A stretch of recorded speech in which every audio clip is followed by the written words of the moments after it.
ሰላም ሰላም ውድ ቤተሰቦቼ እንዴት ናችሁ? እኔ በጣም ደህና ነኝ፣ እግዚአብሔር ይመስገን። በዛሬ ቪዲዮ ደግሞ ይህን የመሰለ ቆንጆ የዳቦ አዘገጃጀት ይዤላችሁ መጥቻለሁ። በጣም በቀላሉ እንደዚህ በትንሽዬ አድርገን ለቡና ቁርስ እንዲሁም ደግሞ ለሻይ ሰዓት መጠቀም የምንችለው የዳቦ አዘገጃጀት ነው። ይኸው እንደምታዩት በጣም ቆንጆ ፍትፍት ያለ ኬክ የመሰለ ዳቦ ነው። በዚህ አጋጣሚ አዲስ ሆናችሁ ይህንን ቪዲዮ የምትመለከቱኝ ሰብስክራይብ በማድረግ ቤተሰብ እንሆን እላለሁ። አሁን ወደ አሰራሩ እንሄዳለን። ይኸው እንደዚህ ማቦካበት እቃ ላይ እንደዚህ 3 ኩባያ የሚሆን የፍርኖ ዱቄት አድርጌያለሁ ማለት ነው። በመቀጠል የምጨምራቸውን ስቴፖች እናንተ እያያችሁ ማድረግ ትችላላችሁ። እንደዚህ ፒኪንግ ጫው ነው ትንሽዬ ያደረኩትኝ እንደዚህ። ከዛ ስኳር አድርጌበታለሁ። በመቀጠል እንደዚህ እንደምታዩት የፒኪንግ ፓውደር አዘጋጅቻለሁ። እንዲሁም ደግሞ እርሾም አዘጋጅቻለሁ። እሱን ደግሞ እንደዚህ እንጨምርበታለን። በመጀመሪያ እርሾን የጨመርኩት 2 የሻይ ማንኪያ የሚሆን የፈረንጅ እርሾ ጨምሬበታለሁ። ይኸው እንደምታዩት። በመቀጠል ደግሞ የፒኪንግ ፓውደር ነው የማደርግበት ማለት ነው። ይኸው እንደምታዩት የፒኪንግ ፓውደሩም 1 የሻይ ማንኪያ የሚሆን ጨምሬ አቀላቅለዋለሁ። እንደዚህ ግብአቶቹን አንድ ላይ ማለት ነው። ይሄው እንደምታዩት በጣም በቀላሉ ቆንጆ ሆኖ አቀላቅየዋለሁ። እዚህ ጋር ዘይት ጠብ እያደረግኩ ነው ማብካት የምፈልገው። እናንተ እንደዚህ አድርጋችሁ ብታወኩት መልካም ነው። ይሄው በመቀጠል አሁን እንደዚህ ያዘጋጀሁትን ለብ ያለ ውሃ አለ። እሱን እንደዚህ ቅዝቃዜውን የለቀቀ ለብ ያለ ውሃ አለ። እሱን እንደዚህ ጠብ እያደረኩኝ እንደዚህ በማንኪያ መጀመሪያ እንደዚህ አዋህደዋለሁ ማለት ነው። እንደዚህ በማንኪያ ካቀላቀልኩት የተወሰነ ካቀላቀልኩት በኋላ አሁን ደግሞ በእጄ ደግሞ አደርጋለሁ ማለት ነው። እንደዚህ እንደምታዩት የተወሰነ ዘይት አድርጌ ደግሞ ያው እንደዚህ በማንኪያው እንደዚህ እያቀላቀልኩት ነው ያለሁት። ዘይቱን እያየን እያሻው ነው የምጨምርበት። እንደዚህ እንደምታዩት ይኸው አሁን እንደምታዩት በደንብ እጄን ሳላቋርጥ በደንብ ቆንጆ አድርጌ አሸዋለሁ። ያው ዋናው ዳቦ ማሸቱ ላይ አይደለ፣ እንደዚህ በደንብ ሲታሽ ነው ቆንጆ የሆነ ሪዛልት የምናገኘው። ይሄው እንደዚህ እንደምታዩኝ ዘይት እንደዚህ ጠብ አድርጌበታለሁ። እያሻው ነው ዘይት ማደርግበት። ዘይት ማድረጉ ውስጡን ፍትፍት ያለ ቆንጆ የሆነ ነው የሚያደርግልን። ዘይት እያደረጋችሁ ብታወቁት መልካም ነው። ይሄው እንደምታዩት ልስልስ ያለ ቆንጆ የሆነልኝ ያለው። አሁን እንደዚህ እንደምታዩት እየነካካሁት ያለሁት መለስለሱን አለመለስለሱን ነውና በደንብ እያሻው እጄ ላይ ሊጡ እስኪላቀቅልኝ ድረስ በደንብ ቆንጆ አድርጌ አሸዋለሁ ማለት ነው።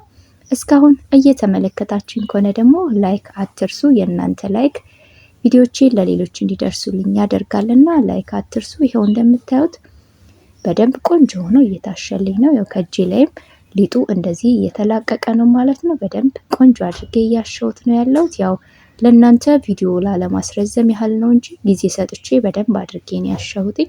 ለምን በታሸ ቁጥር ቆንጆ የሆነ ዳቦ እናገኛለንና ያው እንደምታዩት ይበቃዋል ማለት ነው። በዚህ መልኩ ቆንጆ አድርጌ ካሸሁትኝ በኋላ ዘይት አደርግበታለሁ። ላው ላይ እንደዚህ ዘይት የማደርግበት ኩፍ ባለ ሰዓት ቶሎ ከእቃው ላይ እንዲለቅላችሁ ያደርጋልና ይሄንን ብትጠቀሙት መልካም ነው። ይሄው እንደዚህ የተወሰነ ቢያንስ ለ55 ወይም ለ60 ደቂቃ ያህል ለ1 ሰዓት ያህል አቆይቼዋለሁ ማክሲመም።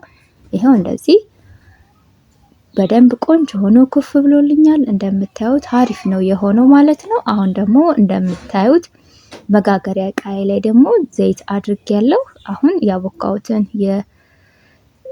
የሊጡን ደግሞ እናደርግበታለን ማለት ነው። ይሄው እንደዚህ ሊጡን አደርግበታለሁ። እኔ እዚህ ጋር ሁልጊዜ እንደምላችሁ ለቤተሰብ ወይም ለራሴ ስለምጠቀመው ነው እንጂ እናንተ ጓንት መጠቀም ትችላላችሁ። እኔ ኦሬዲ በእጄ ነው ብዙ ነገሮችን ማድረግም የሚቀለኝም ደግሞ ለፋሚሊም ስለሆነ ለዛ ነው እንደዚህ የማደርገው። ይኸው በእጄ እንደዚህ ዳመጥ አድርገዋለሁ። ወደ ውስጡ ዘይትም አድርጌበታለሁ። ወደ ውስጡ ገባ ብሎ ቆንጆ ሆነ ፍትፍት ያለ ዳቦ እንድናገኝ ማለት ነው። አሁን በመቀጠል የጥቁር አዝሙድ እናደርግበታለን። የጥቁር አዝሙዱ በጣም ቆንጆ ጣዕም ነው የሚሰጠው። እናንተ አንድ ላይ ማብካት ትችላላችሁ። ያው እኔ ጥቁር አዝሙድ ብዙ የማይጠቀም ሰውም ስላለ አራክፎ መብላት እንዲችል አድርጌ ነውና ለዛ ነው እንደዚህ ከላይ ያደረኩትኝ። ያው እናንተም የማይፈልግ የማይጠቀም ከሆነ እንደዚህ ከላይ ብቻ ሽታውን እንዲያገኝ ብቻ ማለት ነው። ያው ስትቆርሱት ኦሬዲ ይራገፋልና እንደዚህ ከላይ ብታደርጉት መልካም ነው።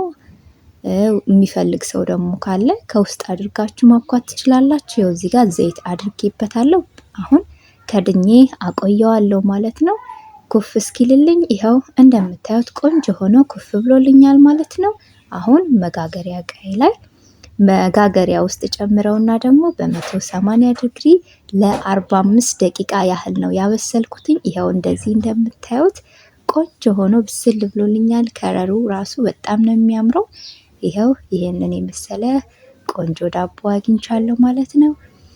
እንደዚህ እንደምታዩት አያችሁት፣ ጥቁር አዝሙዱ ከላይ ነው ያለውና ብዙ ወደ ውስጥ አልገባም። እሱን አንስታችሁ ወይም መራገፍ የሚችል አይነት ስለሆነ ለዛ ነው እኔ እንደዛ ከላይ ያደረኩት ማለት ነው። ይሄንን ደግሞ ብትጠቀሙት ያው የማይወድ ሰው ካለ ማለት ነው። ይኸው እንደዚህ እንደምታዩት አዘጋጅቼ ጨርሻለሁ። አሁን ትኩስ ስለሆነ ላስኪት ሸፍነውና ደግሞ አቆየዋለሁ። ያው ላስኪት መሸፈኑ የሚረዳን ትኩሱ በትኩሱ ላስኪት ከሸፈናችሁት ልስልስ ያለ ይሆንላችኋል። ቆንጆ የሆነ ዳቦ ነው የሚሆነው። እኔ ወዲያው ነው አሁን እንደዚህ እንደምታዩት ትኩስ ነው። ወዲያው ፌስታል አደርግበታለሁ። ላስኪቱን ጠቅልዬ ደግሞ አቆየዋለሁ። ያው እስከምፈልገው ጊዜ ድረስ አቆይቼው ከዛ በኋላ ነው የምቆራርሰው ማለት ነው። እንደዚህ ሸፍኛ አቆየዋለሁ። እስካሁን እየተመለከታችሁኝ ከሆነ ደግሞ ላይክ አትርሱ። የእናንተ ላይክ ለኔ ቪዲዮ ለሌሎች እንዲደርሱልኝ ያደርጋል ማለት ነው። ይኸው እንደምታዩት ቆንጆ ሆኖ በፌስታል እንደዚህ ሸፍኘዋለሁ ማለት ነው። በጣም ቆንጆ ነው የሆነልኝ። እንደምታዩት አሪፍ ነው።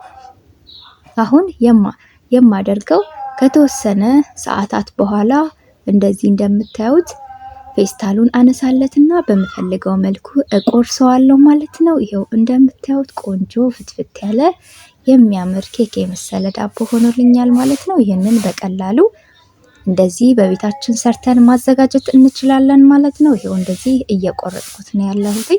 ግማሹን እጠቀመዋለሁ። እንደዚህ ቆራርሼ አሳያቸዋለሁ ማለት ነው። ይሄው በዚህ መልኩ እየቆራረስኩት ነው ያለሁት። ሽታው እንዴት ደስ እንደሚል ልነግራችሁ አልችልም። እናንተ ደግሞ የዳቦ ቅመምም አድርጋችሁ መስራት ማብካት ትችላላችሁ። እኔ ለዛሬ እንደዚህ አድርጌን የተጠቀምኩት ማለት ነው። እንደዚህ እያደረጋችሁ ለቡና ቁርስ፣ ለሻይ ሰዓት መጠቀም የምትችሉት አይነት ነው። ስላያችሁኝ አመሰግናለሁ። በሌላ ስራ በሌላ ቪዲዮ እስክንገናኝ ድረስ ደግሞ መልካም ጊዜ። ወዳችኋለሁ። ቻው ቻው።